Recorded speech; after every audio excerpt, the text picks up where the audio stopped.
Okay, so we had just discussed this event in U.S. economic history that we called global restructuring of the economy. And just to jog your memory here, what happens here is a profound change whereby the United States becomes no longer primarily, an industrial economy, that's to say factories producing commodities. Those factories go abroad to find their cheap labor. So it transitions from an industrial economy towards that of what we call a service economy, whereby, most of the economy is based on services provided, right? And therefore the labor changes. The nature of labor in a service economy is associated with these services, whether it's what you could call, professional services like legal services, real estate, or at the very quote bottom of this service economy hierarchy, which is menial work like custodial work, housekeeping in a hotel. So these are all services, right? And therefore, labor that's now imported in the United States becomes primarily the labor of the service economy. And this is what we discussed last time when I introduced the concept of the international division of labor. Okay. So again, this is a very, very significant change in our economic history. Now, it's important to note this, that how is this going to affect Asian American history? Well, it's going to coincide or nearly coincide with an Immigration Act that passes just a few years earlier during the 60s. If you recall, this global restructuring happened during the 70s into the 80s. Well, prior to that, in the 1960s, you had the passage of what's called the 1965 Immigration Act. Okay, so again, these work in tandem, leading to profound effects on Asian American immigration, as noted in the slide here.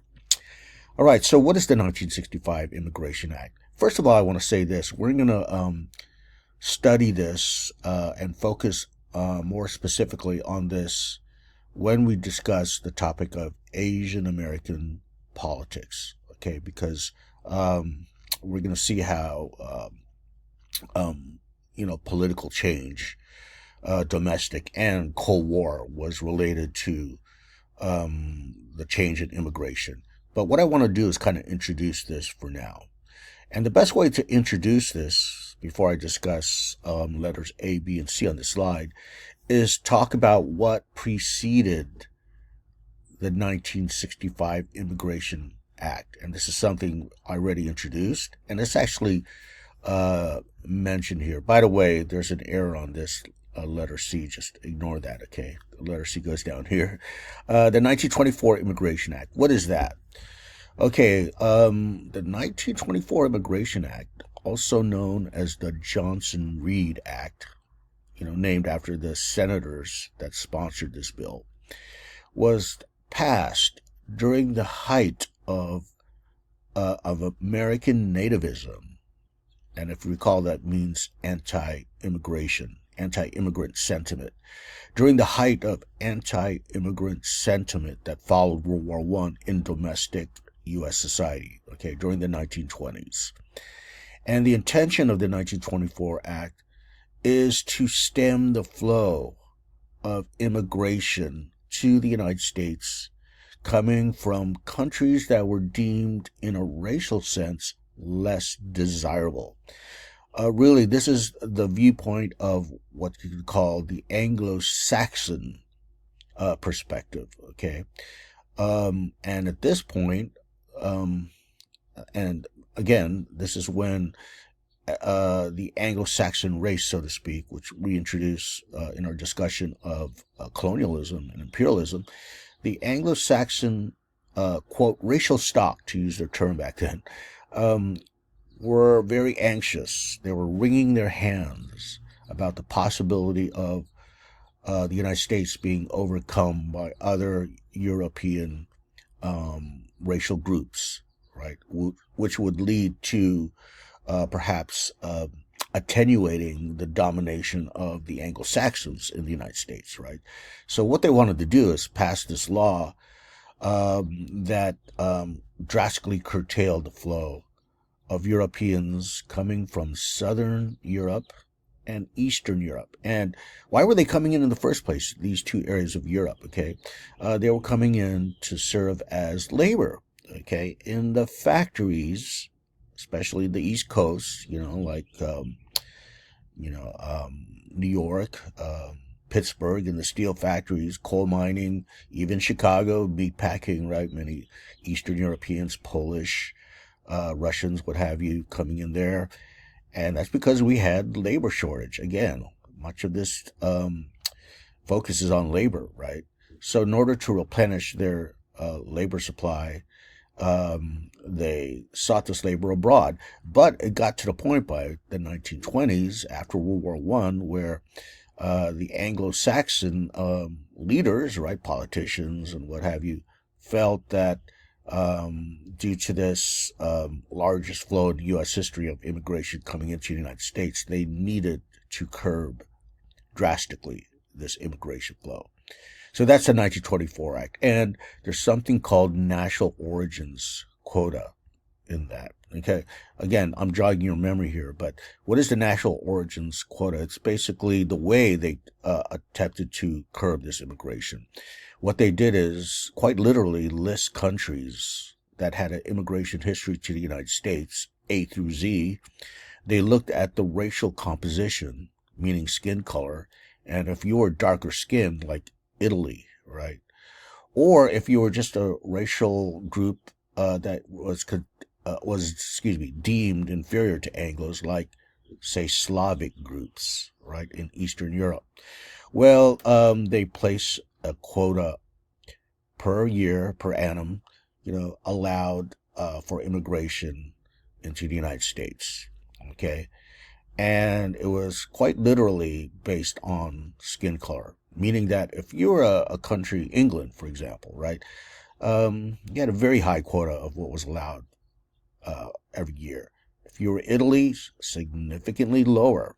If you were an African nation, and I've seen this, in the actual laws, some years less than 100 per year. Okay. Now, interestingly enough, when it came to Asian immigration, they completely cut off Asian immigration. Okay. The Asian Exclusion Act, that's associated with the 1924 Immigration Act. There is an exception to that, though, and that's Filipinos. Why? Well, you should know the answer as to why Filipinos are exempt. It's because they are wards. They're colonial subjects, right? And they could freely migrate. Hence, we talked about the Manongs working in agribusiness. Okay, so it's obviously race-based. What needed to be done here by the 1960s? Okay, and by the way, letter A, it says passed during the age of civil rights. Well, civil rights means reform in society, in our laws and policies that are race-based. And certainly this Immigration Act, 1924, is race-based, blatantly race-based. So that's part of the reform, not unlike, of course, limiting Jim Crow laws, racial segregation. Immigration laws are part of this effort. Okay, so what replaces it is the 1965 Act. So you get rid of national origins altogether with the 1965 Act, and it's replaced by two primary categories: family reunification, and then, of course, our labor needs in the 60s, 70s, 80s, right? Post-World War II, I should say, labor needs, okay? Those two categories, family reunification and post-war labor needs, will replace race, which was, of course, prominent in the 1924 Act, okay? So racial categories are no longer in our immigration laws, right? Okay, so family reunification basically refers to, allowing those family members who are abroad in other countries to be reunited with, both citizens and residents in the United States. Okay. And of course, labor needs, both skilled and unskilled, whereby, there's a shortage of labor in the United States. Good example of that is nursing. There's always been a shortage of nursing, as we discussed. Well, let's get some Filipino nurses to replenish that nursing labor supply. All right. So these two categories replace it.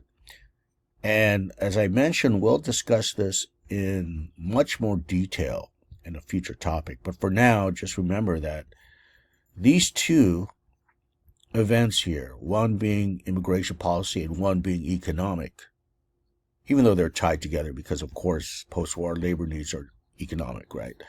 But nonetheless, these two will drastically change the nature of immigration. No longer will it be a gendered labor force, for example, where, if you recall, men, Asian men, were felt to be, the gender, if you will, to come in and work this hard labor. Women were felt, according to gender roles back then, were felt to be inferior, right, and could not accomplish this harsh labor. Okay, so you had this gendered labor force, but that's going to be eliminated, right, with the 1965 Act. Moreover, you'll have professional labor and um, unskilled labor coming in. Okay, whereas before it was predominantly unskilled labor, like agribusiness, railroad, mining, and what have you. And of course, now that you get rid of, or excuse me, now that you have family reunification, well, it's going to lead to a demographic explosion in Asian American families in the United States. Okay, so again, this is the way to think about more contemporary. I know contemporary doesn't seem like it's connected to the 70s, 80s, or even the 60s, right? But nonetheless, these are the residual effects of global restructuring and 1965 Immigration Act.